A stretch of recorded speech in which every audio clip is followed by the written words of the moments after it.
I'm joined again by Whitney Robbins, who has a sweet way to make your ornaments more meaningful. You can fill a tree with photo frames to savor those Christmas memories we just talked about. So tell me what we're gonna make here. So I am going to make these little photo ornaments, and they're just super cute and easy and very impactful.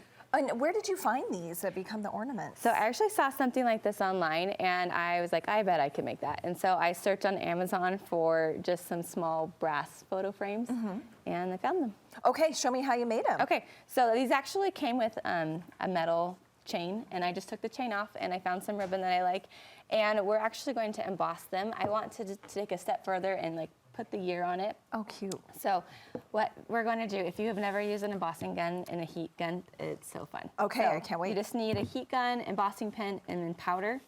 And I'm just going to write the date on this just to kind of make sure that future Whitney is thankful that I know what year is what. Does it matter what type of pen you use? There's a special kind of embossing pen, and you're just going to write out, and it kind of goes on like a Sharpie. And then you're going to use the embossing powder and just sprinkle it on.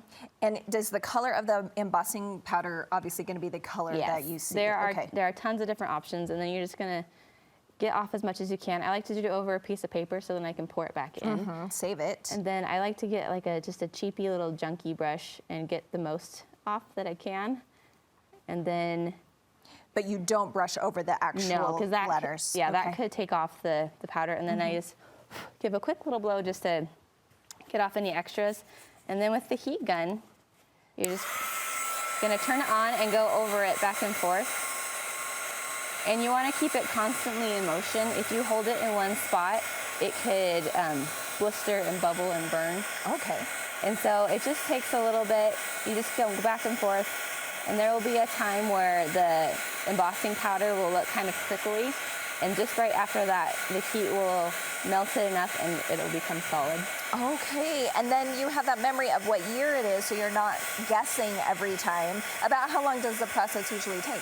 It takes about 30 seconds, give or take, depending on how. So you can see there goes the bubbles. Oh yeah, I can see it happening. And it's just a little more permanent than if you were just to use a marker. Yeah, I just think it adds a nice finished touch, and you can kind of see it's raised. It looks like a gold foil almost. Yeah. It's really cute. And you just printed off your favorite photos.